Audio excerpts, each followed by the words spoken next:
Saya perlu dua kursi kecil. Saya Gitu situ kak. Saya salah. Hah?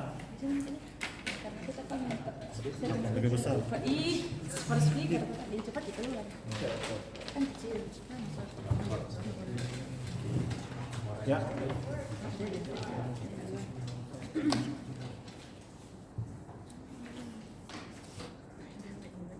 Imagine losing your home to a flood you didn't cause, or watching your crops fail because of climate crisis you didn't create.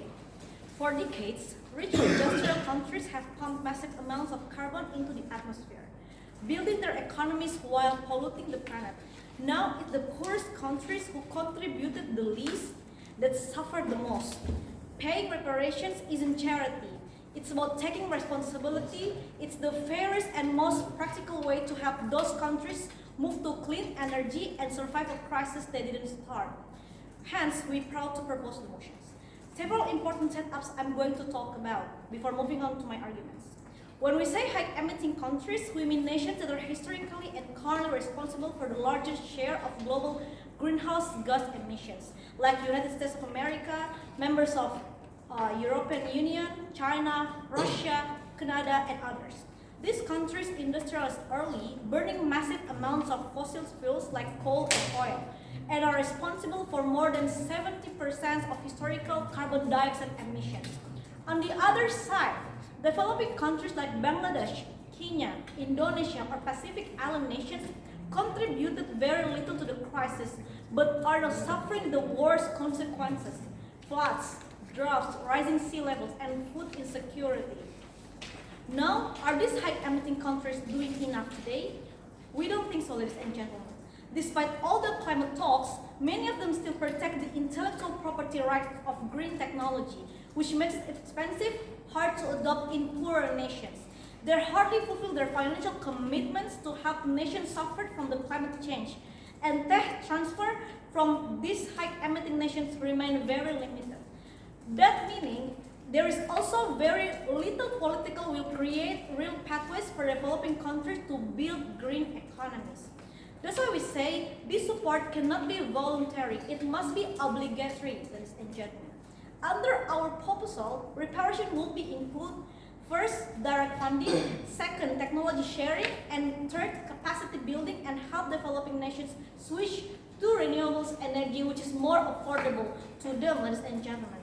Enforcement of this reparation can happen through a combination of soft law, like international climate agreements, and peer pressure at the UNFCCC, and hard law mechanisms such as trade penalties, conditional participation in climate finance, or binding frameworks negotiated at COP summits. Let's moving on to my first arguments. Sit down. High-emitting countries have historically suppressed the economic and human development of lower-emitting nations through their emissions. Hence, they need to pay the reparations. Ladies and gentlemen, this is not just climate crisis, it is a crisis of fairness. Countries like United States, European Union members, and China became rich by burning coal, oil, and gas for over 100 years. But their massive pollution caused damage that now stops poorer countries from growing. First arguments. Their emissions have caused climate disasters. These emissions change the global climate, and now developing countries face more floods, stronger storms, droughts, and rising sea levels. For example, long droughts in East Africa have destroyed farms and caused hunger. In the Philippines or Bangladesh, stronger typhoons with every year damaging homes and schools. These disasters make it harder for poor countries to build infrastructure, improve education, and develop their economies. We think, ladies and gentlemen, the emission from rich countries also hurt people's health. The smoke and gas from cars, factories, and coal plants cause air pollution that travels across the borders. According to World Health Organization, 7 million people die each year from air pollution, many of them in developing countries. This makes people weaker, increases healthcare costs, and stops people from working or going to school, and diminish their time of productivity, ladies and gentlemen. Third, these countries have used up most of the world's carbon budget. Major environmental studies suggest that there is a limit how much carbon world can release before the damage becomes irreversible. But rich countries have already used more than 70% of that budget. Mrs. Chair, that means poor countries cannot grow using fossil fuels like rich countries did. They now must use clean energy, which is more expensive, but they do not get enough help, and that is really, really unfair. Lastly, because of climate change, many people are forced to leave their homes. Floods, crop failure, and water shortage that make villages unlivable. These climate migrants are growing in number, especially in places like South Asia and Sub-Saharan Africa. So we say clearly before, this damage is real and it's caused by high-emitting countries. They grew by harming others. Now it is time for them to pay the reparations. This is not a donation. This is the justice that we want to implement to these high-emitting nations. Reparations are the right way to fix the damage and give developing countries a fair chance to build their future. Second, what high-emitting countries have done is not enough. Reparations are the only solutions. Some high-emitting countries have made promises to help developing countries. They signed climate agreements like the Paris Agreements, and they promised to give $100 billion per year for climate change. But until now, that promises hasn't been fully delivered. But the money comes slowly in small amounts, as often as loans, not grants. That means poor countries still have to pay it back, adding to their debt. On the technology transfer, there have been commitments from high-emitting nations to give clean energy tools like solar panels or wind turbines. But in reality, many of these tools are protected by patents and intellectual property rights, so developing countries have to pay high prices to use them. A good example is when India and South Africa asked to remove these rules so they could build green technology, but the EU and others rejected. That's why reparations must be mandatory, not optional. Reparations are direct payments and support with no debt, and to help developing countries move faster to clean the energy.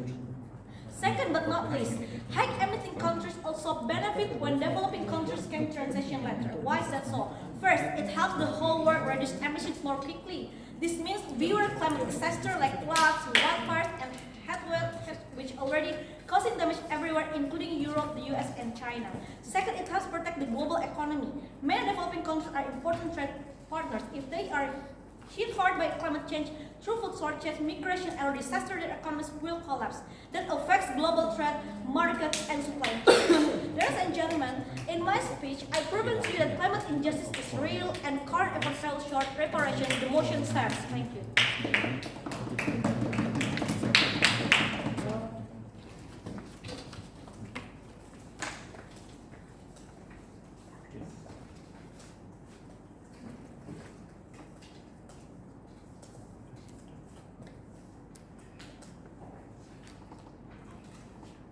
Shall we start?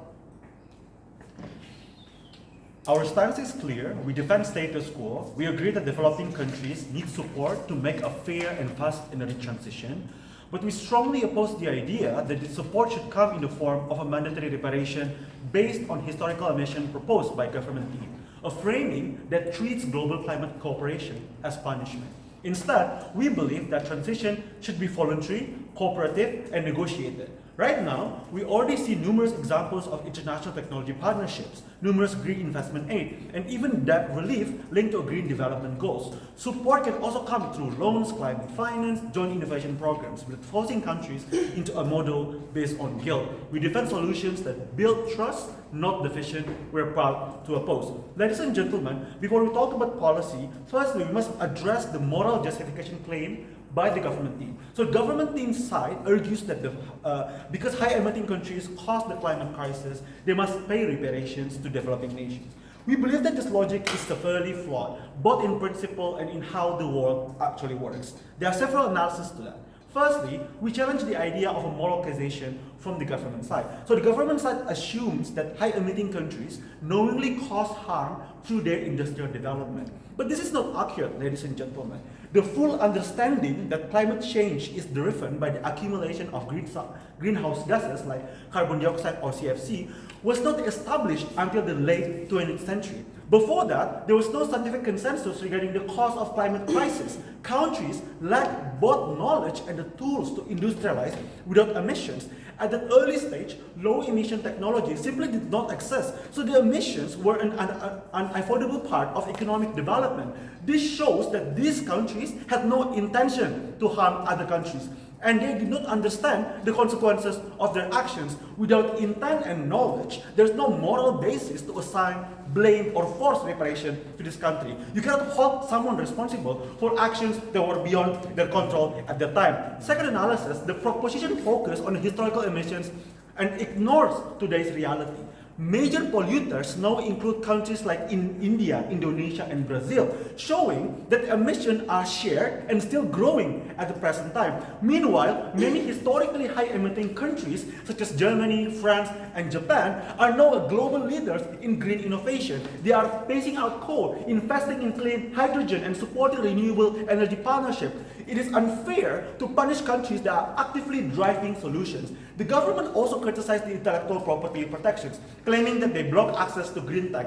But this ignores the fact that developing new technology requires massive investment. IPRs are essential to ensure innovators can recover those costs through licenses and reinvest to further research. Without this protection, fewer countries or companies would be willing to fund the next generation of green solutions. So undermining IPR's risk, slowing down the very progress we all need. Third analysis, many of the challenges that developing nations faces in transitioning to green energy are not caused by the foreign emissions, but by their own domestic policy choices. Let's take Indonesia as an example. The government continues to approve coal contracts for electrification and increase fossil fuel subsidies like Pertalite. Why?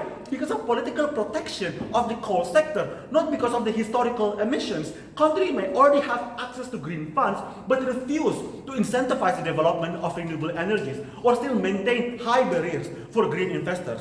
Fourth analysis, we also reject the idea that all low-emitting countries are morally good or innocent. Many of them make deliberate and active choices that slow down green progress, from protecting polluting industry, delaying necessary reforms, to blocking clean energy investment for political or economic convenience. This is not always about injustice, it's about lack of a political will. For instance, in Nigeria, despite its vast solar potential, the government continues to heavily subsidize fossil fuels while clean energy investment remains low and fragmented. Even worse, there's a very little incentive to improve the existing poor infrastructure and weak regulation. This further discourages renewable developers to invest, a clear signaling that this government just don't care. At the same time, many of these countries also undermine their own green innovation by cutting funding for university, cutting funding for public research or research and development, the very institution needed to support local green transition. For example, Indonesian government plans to significantly reduce funding for higher education, even though we are so left behind in establishing our clean energy expertise. These cuts not only limit domestic innovation, but also weaken these countries' bargaining position in technological partnership, making them even more dependent on external solutions. So when the proposition paints this country as a passive victims, it ignores their agency. Many are actively choosing not to transition and are weakening their own future readiness in the process. This for analysis, enough to prove that all the moral foundation the affirmative team coming into the survey is not valid. There's no clear intent, no clear responsibility, and there's no clear shared present the emissions. Therefore, this analysis has fallen. Moving to the second issue, on the policy implication. Why reparation undermine climate progress? So let's see what actually happens if high-emitting countries are forced to pay reparation. So, first and foremost, this money doesn't appear out of thin air. In reality, it will likely be pulled from fiscal reserves, or worse, from funds that already allocated for green innovation, such as for subsidy for solar and wind energy, research and development for green hydrogen or battery storage, investment in carbon capture, or even the fund for transition programs in those high-emitting countries. So, if these funds are diverted to reparations, we just don't lose money, we lose momentum. Climate change technologies get delayed. Emerging innovation might never reach the scale or affordability needed to benefit the world, especially developing countries. So what does this mean in reality? By having this reparation will be paid by this country, mean no cheaper solar panel in the future. There's no advanced battery for the new future. So that's a global cost, not just a domestic one that will be borne by these high-emitting countries. So in countries like Germany, Japan, or the UK, climate budgets are already politically sensitive. If you force reparation payment, the trade-off is that you are not only cutting fossil fuel subsidies, but you are actually cutting the climate ministries or early-stage green technology programs that so needed at the current status quo. Even worse, this can also slow down the global response to the crisis. You're asking the countries that lead in innovation to spend less on the actual solutions, but climate change doesn't wait. The technologies we need, like grid-scale storage or carbon-neutral fuels, cannot be built without serious investment. So to conclude, in their side, reparation weaken green innovation, delay global solution, and hurt the very countries that are building the tools we all dependent on. We proved two major things in today's debate. Why this principle are unjust, why particularly worse in government side, so we'll be back to oppose.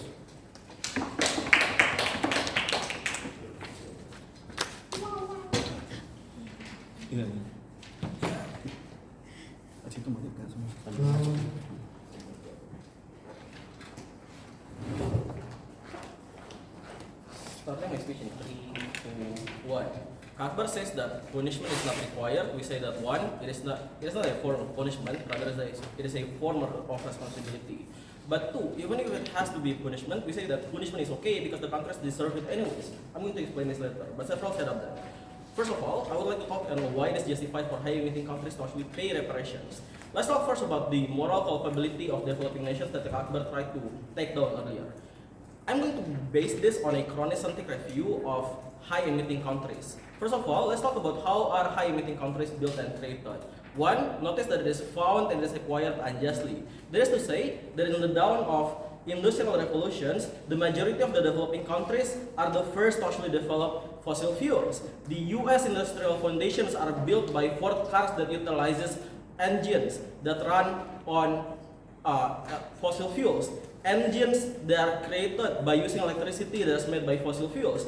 This leads into a much better leverage in the global economies that helps the US to win wars, to create war machines that is able to basically conquer their entire enemies, to actually acquire capital and overthrow countries that stand in their own capitalist development.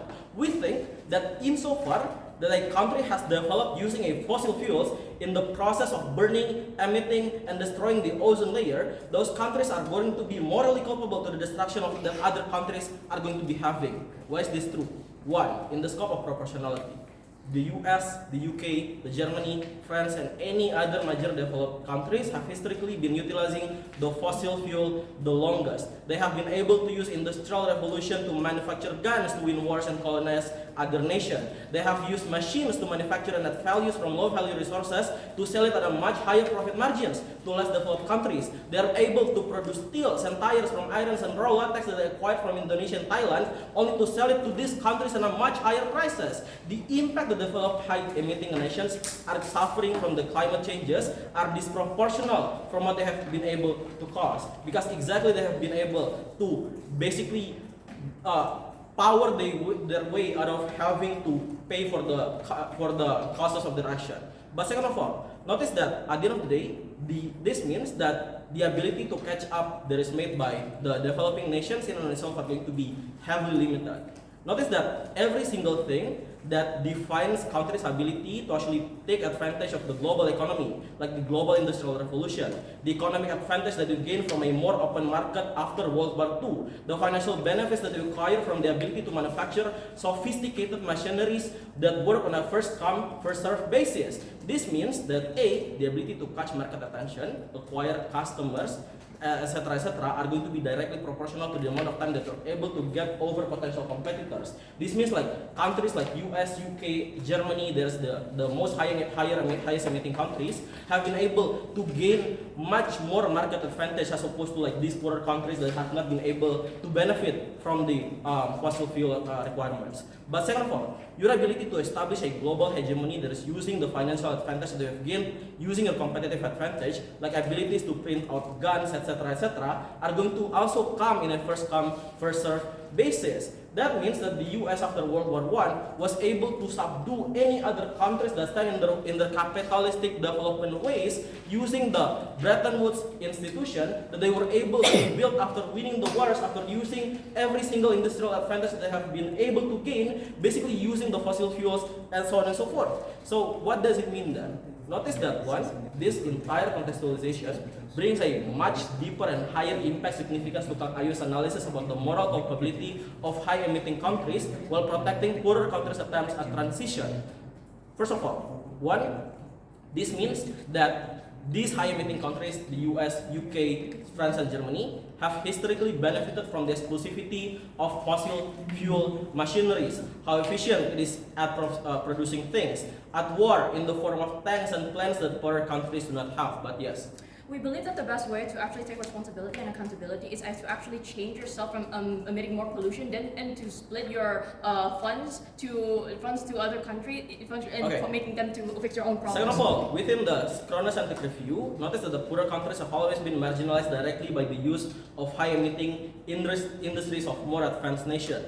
Countries like India and Bangladesh have been victims of British conquer that was made possible by the advanced war technologies that they actually have. Countries like Indonesia, Vietnam, and Myanmar has been fucked over by the dependency and monetary hegemony that the US and UK created as a result of winning the war, using the technology that only they have, by requiring Indonesian local markets to only trade with the US, limiting their tariffs and trade barriers using Bretton Woods institution and the IMF. This means that these poorer countries deserve at least a proper reparation. But to answer Abila's question about why not just use these technologies, one, notice that these technologies work by investors. Notice that the incentive of these investors are to gain profit in the first place. That means that in majority of the cases, they are most likely going to be investing their money in the countries that are able to prove that they will be able to develop those technologies in the first place. Countries that have been able to acquire as much talents as possible, that have been able to buy as much people as possible into their side into developing these things. What are those countries? Well, high-emitting countries. We think that your POI basically answers your own question. But first of all, notice that the high-emitting countries have historically been able to develop technologies that is needed for transition by using the money that they have from market advantage. Notice that this basically breaks the point from Akbar, saying that the countries have no intention to harm poor countries, because this proves that the countries have been actively using the advantage that they have from fossil fuel industries to benefit themselves directly. Do not buy the moral culpability claims by Akbar, because insofar as these countries have been actively and historically benefiting from the use of fossil fuels, from the use of high-emitting carbon technologies, we say that these countries are still going to be morally culpable for any sort of reparation claims that these poor countries are having. But second of all, notice that these emissions by poorer countries, they have no other option. Notice that energy-efficient technologies have historically been get-capped. The US, for example, in the 1940s, get-capped the four-stroke engine that is developed by Ford. China in the 2010s get-capped the technology that is necessary for building high-speed electric train. Notice then, this basically proves to you that these countries, insofar as there is no push for punishment for them, has no incentive to actually help the countries that they fucked over historically. But notice on the empirical evidence, this is the same concept as corporations paying for CSR, countries paying for war reparations. Insofar as countries directly benefit by collectively threatening the safety and the livelihood of another country, they are morally implicit and contributing to the attempts at fixing their own problems. That is why support proposition.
to start my speech in 3,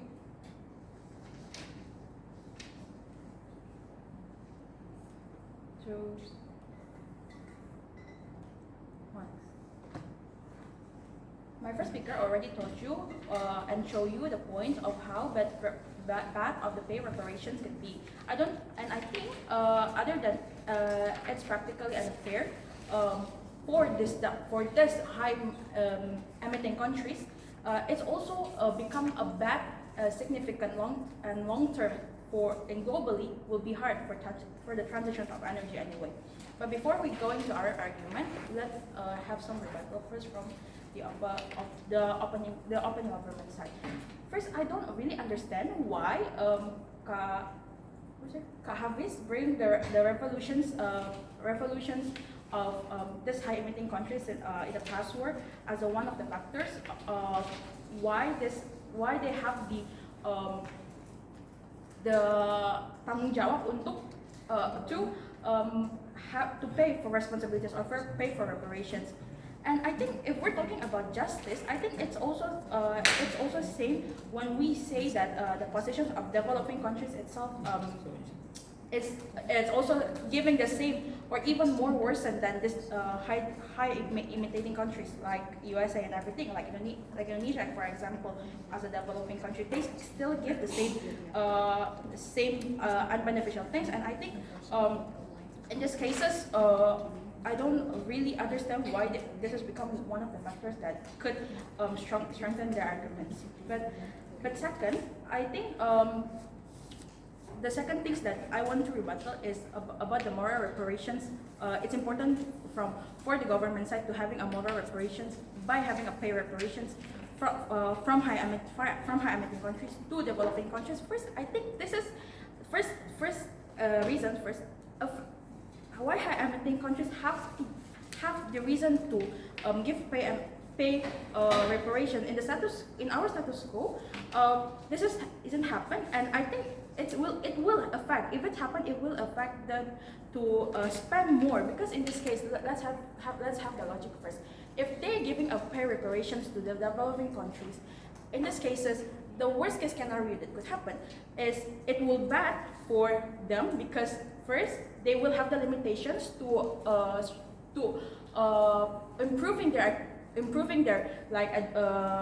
like their technology advancement, because they have to give their money to the developing countries that I think every countries in the world already have their regulations, already have the conventions that they have to follow, like Paris Agreement. They got the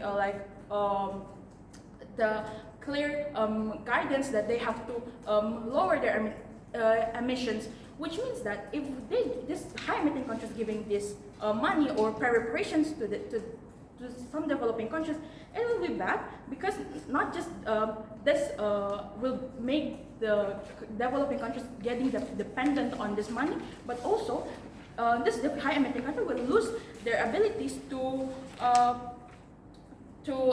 keep hiring their advancements. Hold on a second. And then second reason why we have to understand, if we wanted to talk also about how big these high emitting countries like USA, like P5 countries, they are rich, they are a big country, which means that they have the burden of power, where if they give this money to the developing countries, means that the probabilities or the possibilities for them to control these countries, because I give you my money and then you will have to have like the reparations on your energy and everything, or lowering your carbon, will be my only responsibilities, and I don't have to lowering my own problem or my own carbon. Third is, I think this is contacting to colonialism, because I think it will be worsened. Why? Because for this sort of country that connected to my previous argument, it means that later on, if we keep making this pay reparation continuing, it will be very easy for them to control. Yes. So I'm going to give a name about Paris Agreement. How would you make USA do a representation of the House? Sorry. Trump. Okay. Okay. Trump is not giving a damn about Paris Agreement. Sure, because they think if they invest to Paris Agreement, if they follow the Paris Agreement, means that it doesn't benefit them. So if they not committed to Paris Agreement, how they will commit it to other countries as well? So I think the point on our side is the reparation is not giving a benefits at all. But after that, we will give you some arguments. First, from opposition sides, why it's not important to have pay reparations. First, you blame. Prabhat previously already said that these countries, these developing countries, doesn't have the intentions or doesn't have the knowledge to do this such like high carbons or high emissions because there's no consensus about emissions that can make sure that they follow the rules, even though their capabilities and their dependence on fossil fuels is too hard. And also the industrialism that they have to keep prioritizing because they have to depend from their economy, especially for developing countries. We don't give a shit if in the aspect of high emitting countries because they have money, and I think it's not their responsibilities to ensure that this developing countries have to lower their emission by their money. Secondly, most of them in developing country will be like again comfort with the dependency on the money. But in these cases, it's very hard for them, even though they got the money. It's very hard because they dependence on the fossil fuels. That is more easy. It's more easy money. Second, it's more easy to being gathered, and also it's part of one of their income in these cases. And also in these cases, if we keep giving the money, every country is having a different reparations where somehow, like Indonesia example, or Nigeria or other countries that is underdeveloped, it's not transparent at all. Means that even though you give them money, if they don't have the capabilities to do or to lower their carbon or high emissions and everything that they have to go, means that the money we will never know where the money will go, and then there will be no transparent at all. The bad side is not only dependent, but these countries will never have the initiative to reduce their own actions or initiative in terms of lowering the. With that, we are brought to.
Oke, aman? Lanjut.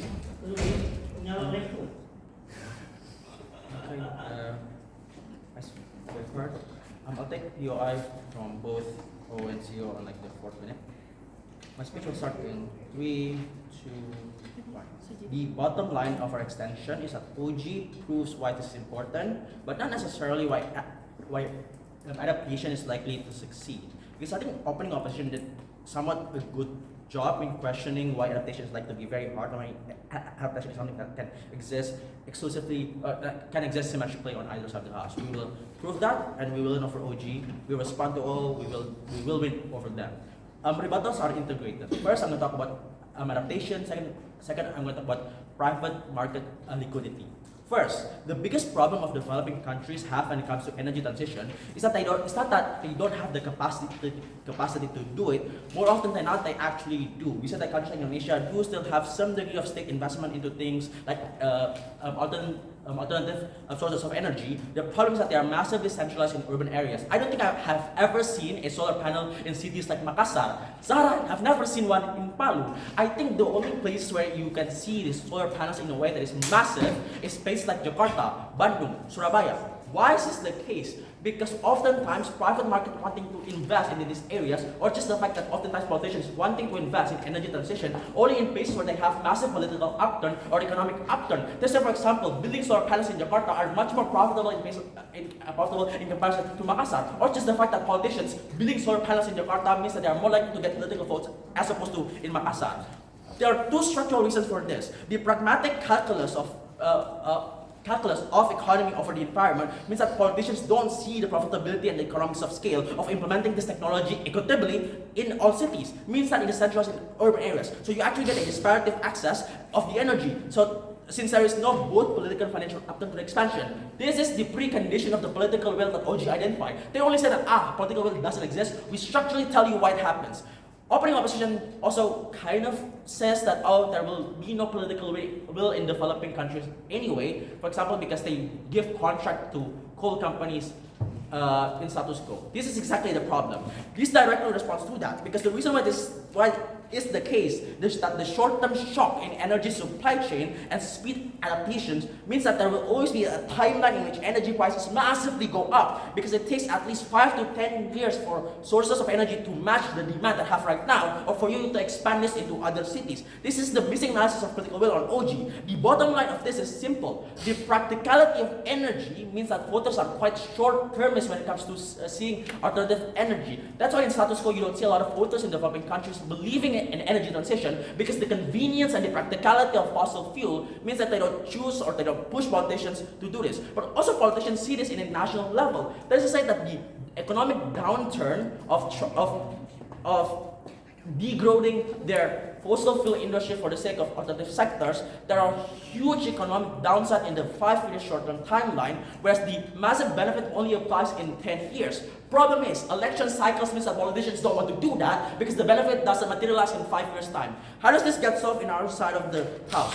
3 structural reasons. There's enough economic buffer on the short term because the reparations, unlike what OG mechanized, doesn't just go on tech transfer or things like teaching workers in your side of the house to know about energy transition, but also to subsidize fossil fuel prices for it to stabilize, so voters don't necessarily prioritize the convenience of fossil fuel. Because here's the thing, like Indonesia can invest in alternative sectors, like not necessarily invest in fossil fuel, but by the consequences of that, prices go up. So you actually get more support for fossil fuel industry in your side, in opposition side of the house, not necessarily alternative sector. So in opening opposition, you lock the political environment in your country for it not to be conducive for an alternative sector. But before I continue, any POIs? Yeah, sure. Even though it is hard the representation, eventually fossil energy will go out. So how do you sustain it in the long term? That is my second argument. I will expand on later. This means that there is a dilution on how politicians and voters see the economic trade-off of alternative sectors in our side of the house. Insofar as you speed up the ability for the countries to adapt the alternative sectors. Problem is, when you wait 10 years, which is likely the case inside opening opposition because they don't explain why this is likely to be fast, means that they see the industry as something that will forever be unstable, because you don't know if this will be profitable in 10 years' time. You are more likely to predict this in a bad way, because right now the economy kind of sucks. So what does this mean? What does this mean that in opposition side of the house, you don't get that realization that alternative sector is actually profitable?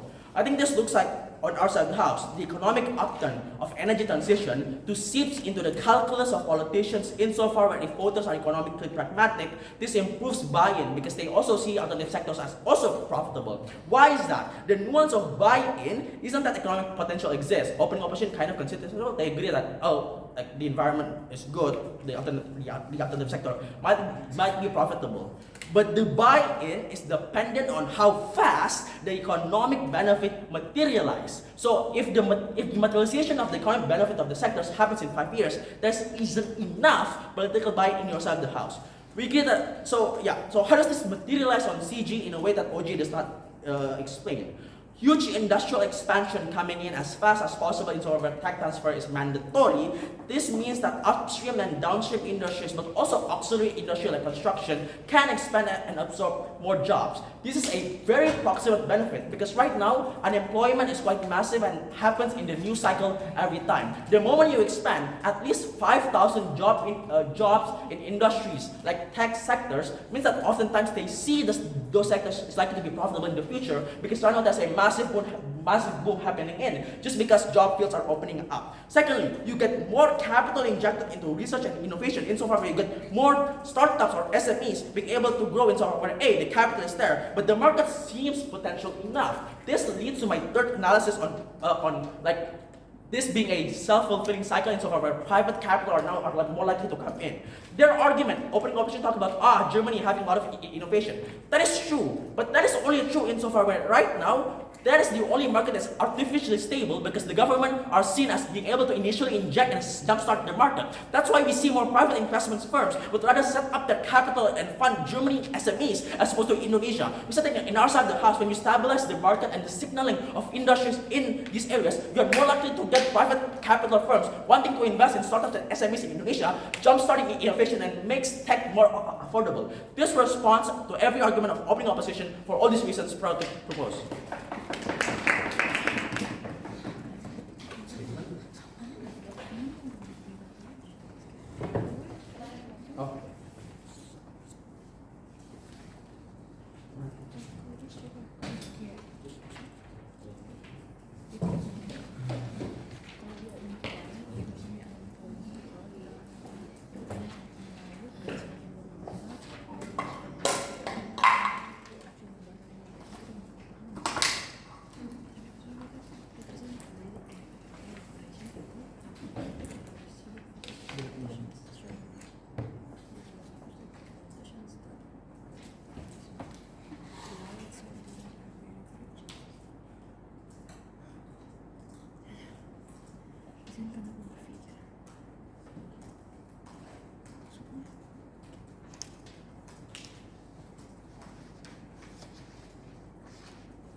Climate change is not avoidable, and it's not a burden that should be put in countries that does not have the contributions that actually matter. Few framing that the climate change that have been produced by these high-emitting countries is actually coming from their industries, coming from their manufacturers. These high-emitting countries have developed economies like USA, like European countries or China. They have the global power to actually control the economy. As an example, they have high technologies. They have the capacity to produce things that are not in the developing country itself. And the impact of this, the impact is they have high GDP and they have high producing or high manufacture that involving their income and so on and so forth.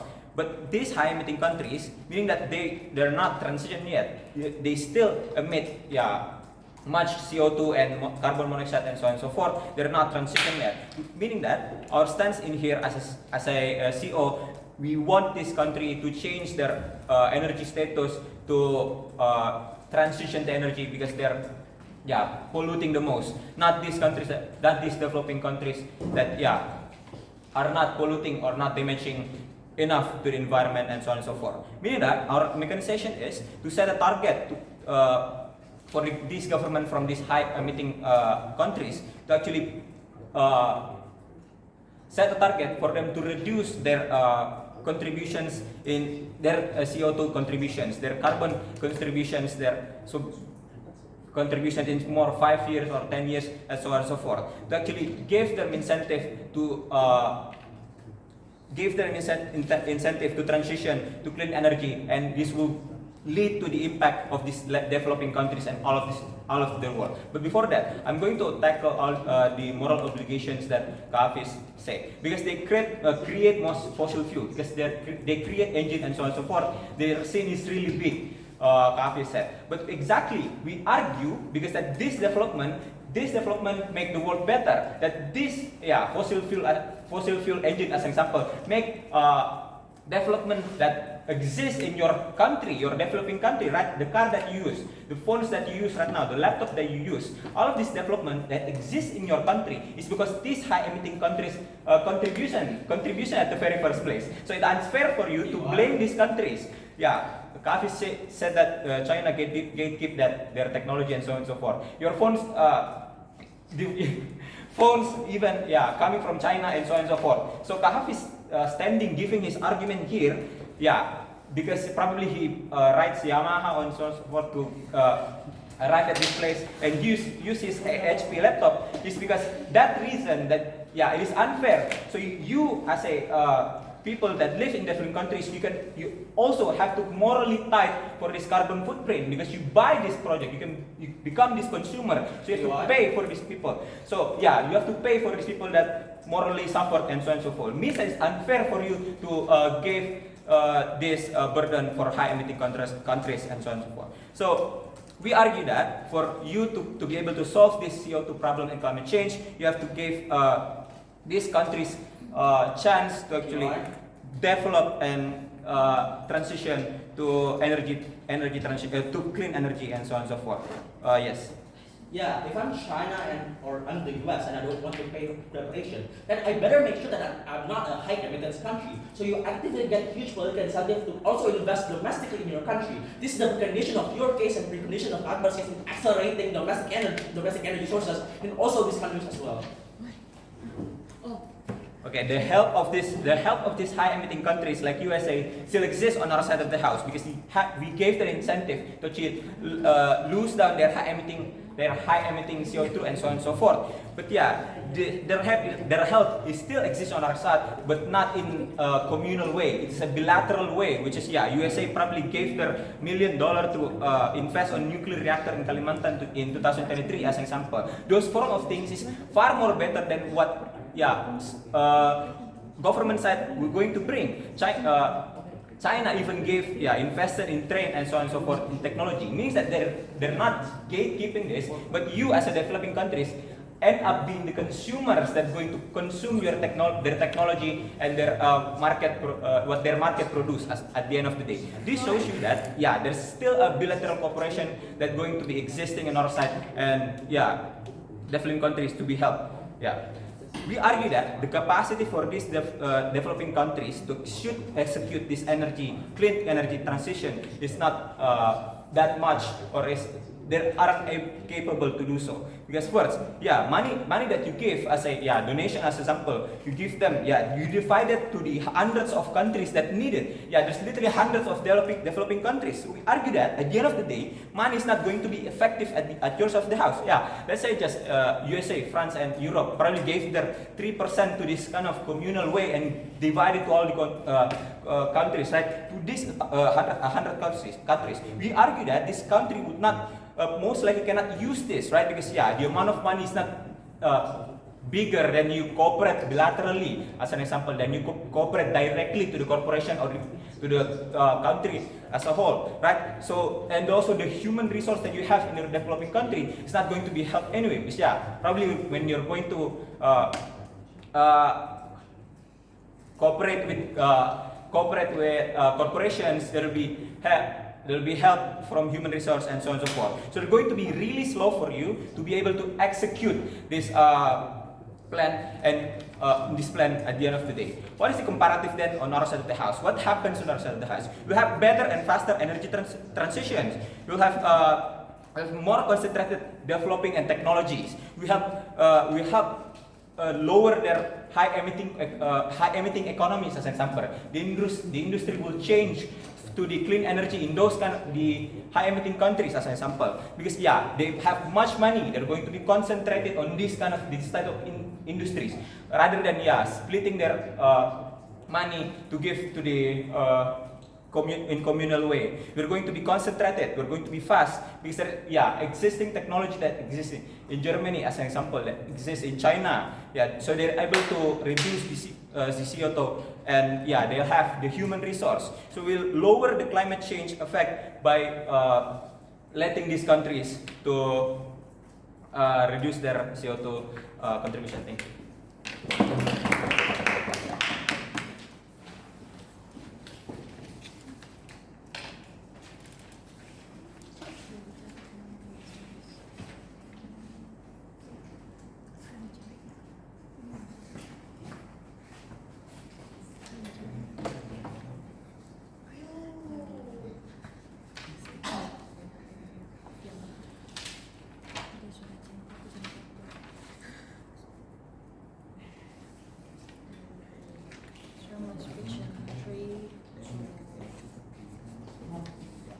If you think Earth can survive for another 1,000 years, then you live in a delusion, panels. The reason why Makassar is so hot at noon but freezing at night is because all the fossil fuels that come from US, that come from Europe, affect all of us, even we're so far from their continent, right? This is why it's very urgent to immediately take action. This is why mandatory reparation is very important, panels.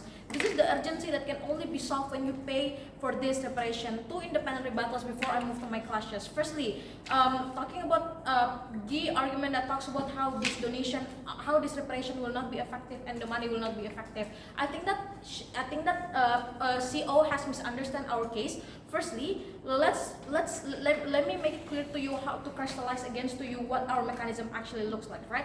How reparation actually looks like. I think that the money that comes from US, the money that comes from Canada, for example, it will send to the reparation pool, meaning that it will be used collectively, right?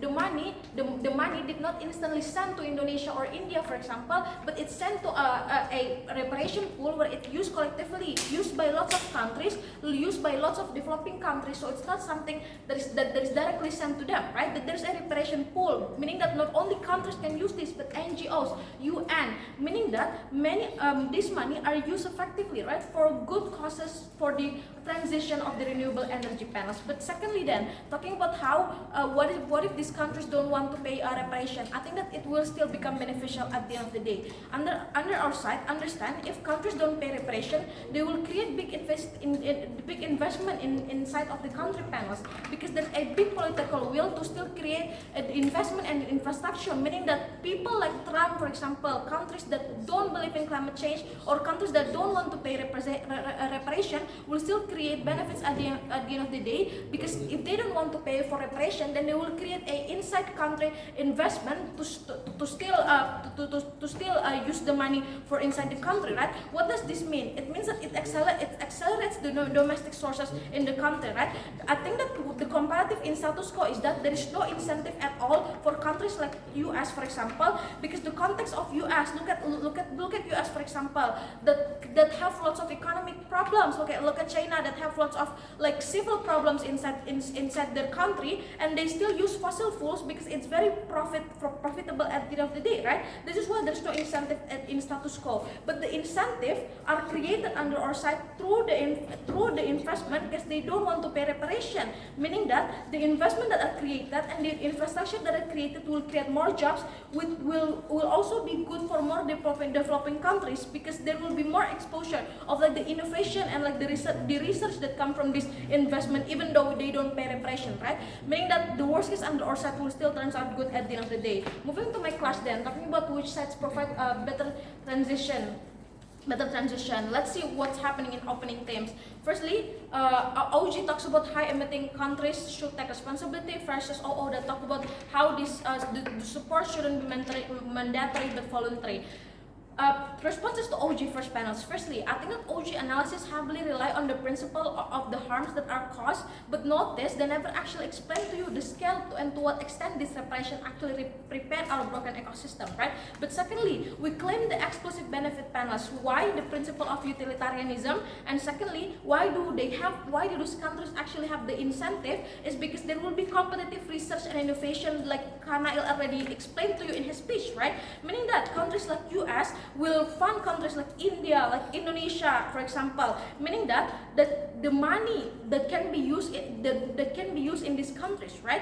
How? Because for example, they use the land in Indonesia because all the land in US are used for fossil fuels. For example, meaning that when you want to transition to a renewable energy, you need a new bigger land to build solar panels, for example, to build to find geothermals, for example. How transition will look like under our side then? Can I already explain to you? Meaning that in urban areas, it will be easy to transition in 5 years, but in rural areas like Papua, it will need 10 years up, for example. Meaning that what do we need from this? We need skilled individuals. We need to invest more on a university, for example, scientists, engineers. This can only happen when reparation is existent, right? But let's see the weighing then panels. I think that firstly, if OG explained it's a responsibility, but we answer the concern of OO that they actually have the incentive, right? Meaning that mandatory reparations is to make reparations is to make sure that the reparations are sent to these countries and to these organizations. But secondly, even though it takes lots of time, I think that we can still make this process faster while still maintaining our economy, right? Meaning that there will be a smoother transition panels. Meaning that even though we want to transition to a renewable energy, we still use fossil fuels at the end of the day because we don't want to buffer the economy, right? Because fossil fuels is still important in the present day. That is why the transition that we'll make when the high-emitting countries still use fossil fuels, but the developing countries are transitioning into a more renewable energy, for example, there's a balance that are created through this process of transition, right? But thirdly, even if the successful rate is not guaranteed, I think that we have done more benefits than what Trump did to mess up or the climate, meaning that all the research that are created, the innovation and technology development for and also to these universities that can be guaranteed under our side, right? But yes, before that. But if the high emitting countries, as you said, invested to the developing countries, and then you said that yeah, sure, that they will develop. At the same time, these high emitting countries will keep polluting, means that they have to give more money to these developing countries because they will keep affected because they do not focusing on their reparations, but they focusing on the developing country reparation. Means that reparations will be not effective at all, and the money will not effective at the end of the day. Okay. The thing why they give reparation is because these developing countries don't have the technology to move to a smoother transition, right? Because these countries cannot use their countries to move to a smoother transition. That's why they search for developing countries that are still easier to create to transition into a renewable energy, because it's far more easier because there are low emitting countries, right? I think that it's simple like that. But 3 reasons why are we better than OG then. Firstly, they only explain the harms, but we prove to you the scale of these reparations, how impactful it is. It is very exclusive panels. But secondly, there is no explanation regarding the transition, right? How it will work, how it will be successful under OG. But we explain to you how we will make this smooth transition when we still use this renewable energy while still fossil fuels are still work in the present day. But thirdly, we answer all concerns of opposition. Therefore, under all those reasons, very proud to propose.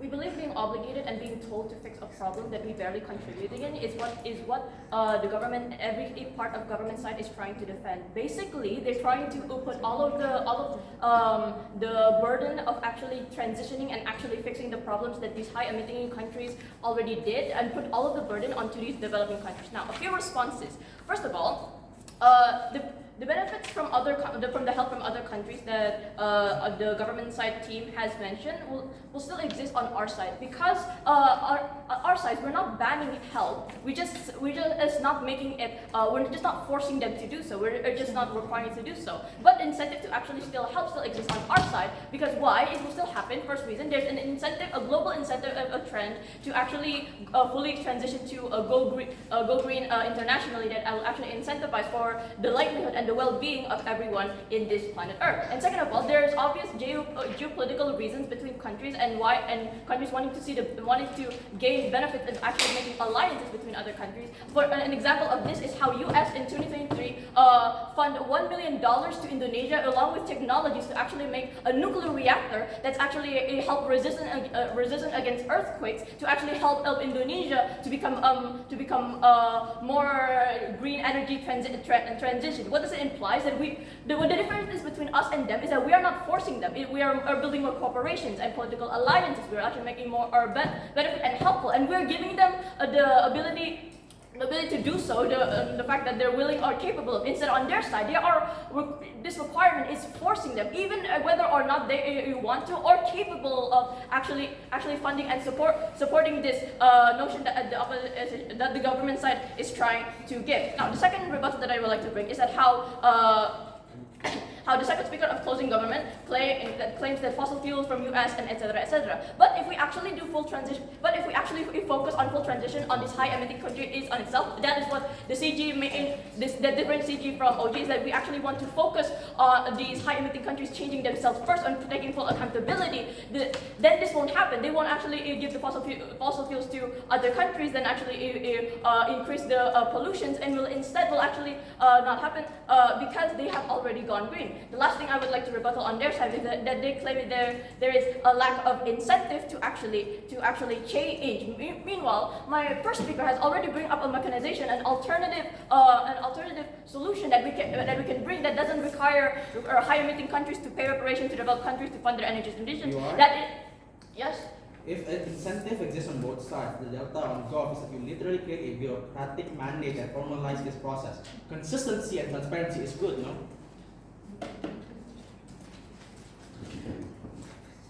I believe it still exists on our side, because when deals are made on an international scale, transparency still exists, because no one wants to make a deal that is untransparent, that is very risky to them and will not beneficial for them. Now onto my extensions. The opening side has claimed that this will take too long and it will slow down innovation. But on our side, we say that another problem that this brings is that these high-emitting countries are the ones who emit the most pollution, the most carbon dioxide pollution. And if they actually split their funds, split their allocation, it will actually increase and maintain the high consistency of pollution that they emit, the high consistency of the pollutions that they emit, and it will pile up and it will pile up so in the years, and it will eventually destroy the world because they lack because then they lack the funds they originally had to actually fix this problem. It's slowed up piled up harm. Second thing that I would like to extend is that. Second thing I would like to extend is that my first speaker has already brought up an alternative thing that we can bring as a solution, is that make them required to transition in themselves instead of actually forcing the problem onto other countries that barely contributed into this problem. Let me remind you all what he has bring. The mechanism that he is bringing is that we will be a quota on the carbon footprint that they bring up, and those who pass it will be given sanctions if they did so. This will be done based on the carbon dioxide that they release, and also the capability of them actually changing and actually producing this. What does this imply? The extension that I'm going to bring. This implies that this then brings an incentive for every country to actually change themselves. And developed countries have an incentive to be good that eliminates all of the harm that the government has bring, and won't cut off like the funds to research. And by this, it was actually more faster to develop innovations, and the the developed countries who then are able to make develop technologies were all able to send and spread it just like Germany has done right now. Last extension is that we are more faster, we are more capable. Developed countries even if you give them the technologies and fund, developed countries need time to actually adapt because they need the skill, education, manpower. It takes too long. It takes too long to adapt and learn. Geothermal, solar panel, biomass. Even if you have all of them, you need the manpower, you need the skill, you need the ability. But that takes too long. What does it imply? It was slower and efficient. Like I've said before, it will pile up the pollution and destroy, make our more unlivable. Developed countries high-emitting countries also takes a longer time to go green. Now, what is the weighting that has happened in this debate today? First, the government side, the opening government side argues heavily on moral, but this has been tackled by both OO and my first speaker rebuttal on how help is still given and equal responsibility is more possible on our side. Lastly, even if they win on the moral side, we believe it is more important on our side because no matter who is to blame, the problem is already here and it's already time for us to actually counter it than pointing the blame to everyone. It's actually time for us to fix the problem more efficiently. We are way more pragmatic, which weighs heavier than any principal arguments that they bring. CG, they bring up a high mechanization that we already bring, an alternative that can actually solve all of the issues that they apply. And even if it brings the best case scenario that they claim, it will still the harm still exists on our side, the harm still exists on their side, where the time it takes to actually transition this, to actually implement this will take too long, and the piled up pollution will destroy our Earth even more and make it unlivable. Now, what differentiates us with brought moral defenses and slows down innovation? Our side, we explained on the piling pollution. We explained why it's more faster and efficient and what it means. We explained that help still exists on our side exists on our side and brought out an extension. We also bring an alternative that answers the concerns of government side on the incentive to change that all did not tackle at all. We are more practical and more principally justified. With all those